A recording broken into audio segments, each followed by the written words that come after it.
Does it advance the storyline from the last one? Not so much. But hey, it's just like Gears of War 3. You like Gears of War 3, right? Yeah, I did. It's just like that. I got the new Batman. You guys like Batman, right? Is it like Arkham City? It's exactly like Arkham City, but it happens before it, huh? That's interesting. A prequel? A prequel. Yeah. Okay. You guys are gonna play hard. That's right. I got the new Assassin's Creed 4. Wow. Is it like the other game too, or what's it like? You ask a lot of questions. I like that. It's not a problem. Hey, it's exactly like the other ones. See, everything you liked, or maybe hated, about the other ones are in this one too. Last one.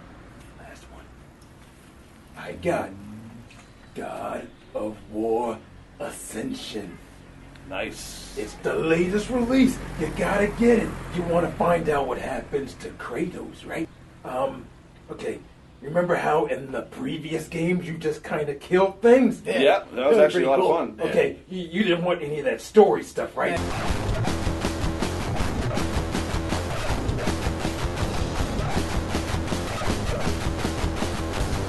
All right, so what we're going with right now, just the massive amount of cash-in sequels that have come in, like, over 2013. Like, it almost kind of seems like at the end of the console generation, like this last one with PS3 and Xbox 360, for whatever reason, companies have decided that the most prudent thing that they could do is get out sequels to, like, their most popular games, just in an attempt to welch out just a little bit more money from, like, their market. So, agreed.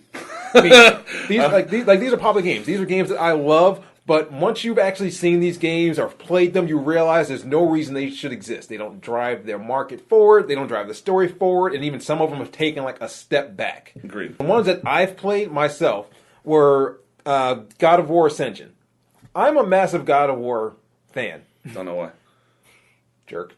I have the statue. I buy the collector's editions. I've even bought the collector's edition of Ascension. Once you've started playing this game, the first thing that becomes very obvious is that there is no story in it. They made it a prequel, which there's plenty of stuff that you could do with that character, and just nothing happens. You're just constantly chopping through stuff, and nothing happens. Chopping wood. That's what Kratos does. 5 hours in, I was waiting for a story to kick in, and it never happened. It's like chop stuff up. That's your story. Yeah. Damn it. There's stuff in front of you. Kill it. Kill it. Damn it. It'll kill like, you if you'd like. That is like hack and slash at its Hack and slash, I like that absolute word. worst. Right there, where there's absolutely no real purpose to doing what you're doing. Nothing.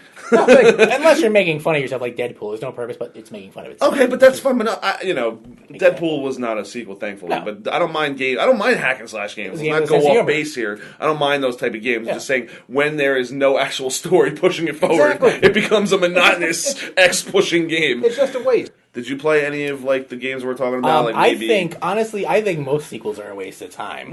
No, that's an inaccurate statement. You should retract that statement. I'm being mean. But no, seriously, you know, like a lot of times I feel like a lot of sequels really didn't advance anything. I mean, they added a few different things, a few different graphics, most of the time, to me. I mean, you know, Really? you know how I am with games, guys. I have just impossibly high standards with games. I hate everything.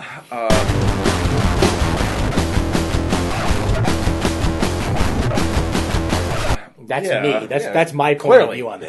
Sequel. That's what I'm here for. What do you mean they're actually trying to take something that was successful and continue it? Yeah, they should think of new things. That's why I'm so big into the indie genre, because it's just new ideas. Like Flappy Bird, right? Yeah. like Fez or something. No, like Fez is not as good as people give I'm it just credit into the new ideas of things and the new model of games. Right, but that being said, you've actually played some games that were sequels and you've liked them. Yeah, of course. Like Assassin's Creed.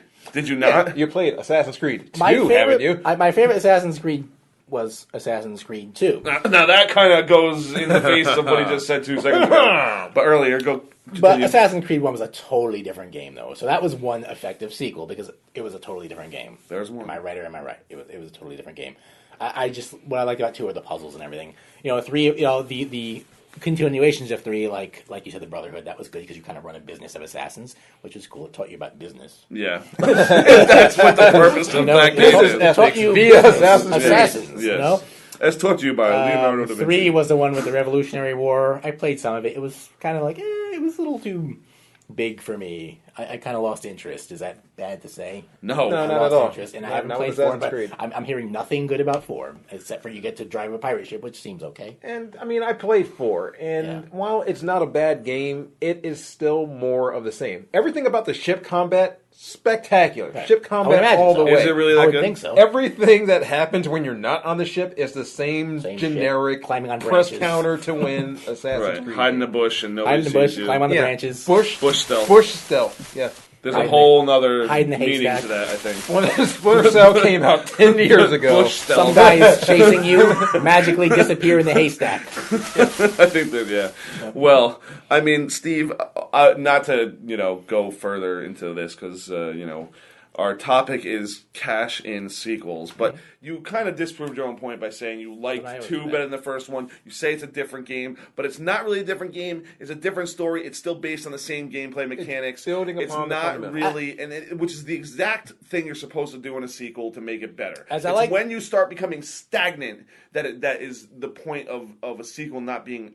There's no point in it. As I like to say, Brian, when you disprove my point or you make some sort of point counts against me, I always say that is a separate issue. As I like to say, when you make me look like an asshole on camera, which is normally because everything I say just contradicts the other thing. I know that. Well, I'm just hoping you weren't paying attention.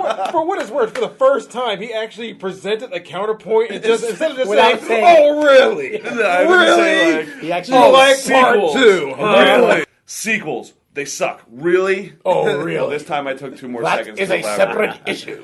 I played Arkham Origins. And before he gets on that, this is a Batman fan. Yeah. What I feel for God of War, he feels twice as much for Batman. Yeah, I am. I have a fucking shrine of Batman in my basement. Now, I'm not a Batman fan, but City was great, and Yeah. I'm hearing the Everyone loves prequel City. sequel to that Yes. was not good. Who actually progressed the game is Arkham Asylum was really small and focused, and it was excellent. And they took Arkham City and made it bigger and better, not just bigger and shallow. They filled the game out. Just played it awesome. All they did with Arkham Origins was say, we better get a damn game out. We're basically going to use all the same crap we used from the previous game as far as like textures, buildings, models, all that stuff. Well, you changed Batman's voice because freaking Conroy didn't even care enough to get involved in this freaking fiasco. Well, in their defense, what are they going to supposed to do with Arkham City? Make it daytime? Well, I hear you. I do. It was perpetual evening, by the way. With Arkham Origins, I started off defending this game. Like, when I first started playing it, I was like,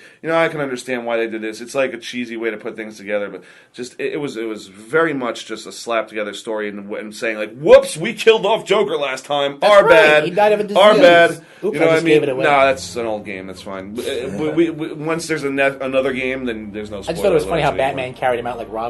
Yeah, well, he doesn't like killing people. It was another one of those games. It had the perfect opportunity to expand upon a specific part of that character that we never really get to see. Like, they really could have done something with a prequel where you had a younger Batman who makes more mistakes.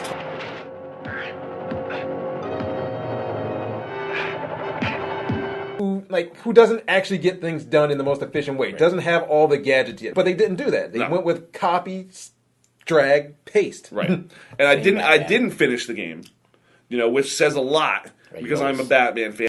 Some days you just can't get rid of a bomb. When I feel the need to fast travel in a game and it's not that big, it means I don't want to watch and play your game. With Arkham City, I enjoy just sort of flying from building to building and looking down, like, oh, look, there's some guys to beat up. I'm just going to swoop in and beat them up for no reason. It was fun. Agreed. Did you play the first Dead Island? Yeah, Dead Island, we both played. I mean, we love that game. loved We it. did a whole lot of co-op on that game. Yeah, I love that game. Zombie Apocalypse the Flamethrower. The game filled a bunch of niches. I mean, you had your zombie niche before it kind of became overplayed, kind of like it's almost getting to right now. Right. Almost. And the heavy RPG side. So, of course, the thing that they had to do this year was get another one of those out. They took the exact same game, the exact same engine, the exact same characters, and the exact same flaws, put it on a different island.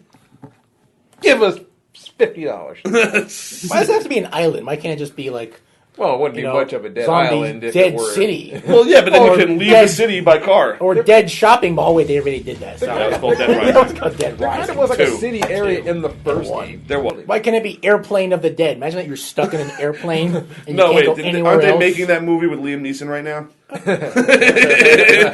it called like nonstop? Really? Yeah, Yes. they slow-mo We have to talk catching about that another guns. time. Yeah, you need to Okay. see that. Yeah. It's- oh my god, it's like snakes on a plane with Liam Neeson With and a killer zombies. instead of snakes. Hey, but it's Liam Neeson's. Liam Neeson's on the Neeson's- plane. Liam Liam Neeson. Neeson versus Chuck Norris on a plane. Never gonna see it. Versus Steven Seagal on a plane. Oh well, they need be Liam crazy. Neeson's and Bruce Willis together. Bruce Willis. Gears of War is another one of those games.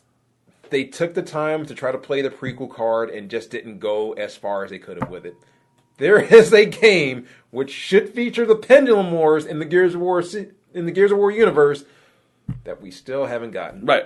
I think it's coming though. I don't know, it's fine. What was that? He was looking up. He's talking about Gears, he's talking about that stuff. I'm like, I don't know. I don't play it. Did you play any Gears?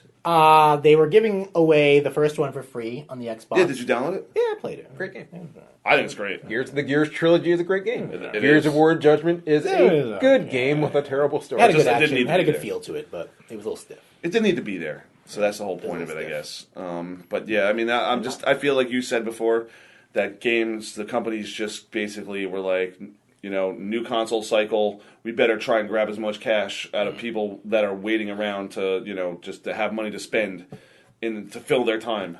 And at the end of it all, every one of these games sold either poorly or just well under the game before it. So what did these companies gain from doing it to begin with? In some cases, they may have even damaged like the actual franchise by just throwing these games I have out to there. agree with you 100%. It's like the movie industry, same shit. Like people expect different games, to come out with sequels, and they're into it. As far as like the although you're not really a big fan of the series, but Halo. But did you like either? And I know you like Skyrim. Yeah. But did you like any of the Fallout games? Yeah, I did like Fallout 3. Well, I've been playing Fallout since Fallout. No, I know you 1. were. Yeah, I know you have. But Fallout 3 was really amazing, but just like Skyrim, just too damn big. I love the bigness of it. It's great. It's in bigger, every way. the There's better. no flaws with the game whatsoever. It's just too damn big. So it's a good flaw, and I can't handle it. Now, is the sequel, New Vegas, anything like that? It was a lot like it. Is it just as big, though? Yeah. Yeah. I would also probably put New Vegas in that same kind It really of does. It's not from cash- 2013, in but that yeah, cash it in is. category. It is. As an example. Where a little more work and being done by the A team developer, the team that actually made Fallout 3 would have probably done that game a little bit better. But in its state, it was good, but still a little bit of a copy. Agree. It was a little too much more of the same. Like the same way I feel like a lot of these game. I think they should just aim to make the game smaller. Well, Sort of in a way, really, GTA San Andreas was too big. right, but that's not how Fallout is. It's kind of You can't shrink that kind of game. You can't shrink the kind of games like Yeah. Elder Scrolls or Fallout. There are people, and this is a huge contingent of that market, who basically wear the amount of time they put into those games as a mark of pride. Like, I put 200 hours into Skyrim. Can you? I did put 200 hours into Oblivion. Okay, I'm nearing 100 on Skyrim. But there's no B team sequels on Morrowind. No. Well, on Elder Scrolls. No, Yes. no, there's not. Maybe this MMO, which might Yeah, not We'll be see. so There is great. the MMO. It wasn't that good. That's right. But all right. So I mean, I guess that's our take on cash-in sequels. I mean, obviously, to wrap it up, Steve, what do you have to say about that? The game industry needs to shape up, man. They're really just giving us a lot of shit recently, but that just goes with anything. Well, though. do you honestly feel that it was more of like an end of life cycle, or do you feel like it was just like games industry needs to shape up? And definitely end of life cycle. Yeah. I mean, these were like AAA franchises in most cases. So Yeah. I'd expect that A teams are going to be back on the ball when it comes to like the next gen releases. This is Yeah. why I'm so into the indie games, because I think they're breathing life into the games again, especially in the PC area. Okay, that's why I stand behind them so much, and I am your indie game representative. Yes, you are, In and this that's crew of big money games, I am Big your money fat savior. cats. You're the AAA These ballers, fat and you're cats. the fucking. You know, I'm a you're rebel. the- I'm a rebel. I'm a loner. We are the ones. But that's fine. I'm you going to know? keep supporting indie games. and Everybody you do has it to too. have a hipster in their group. Watch this.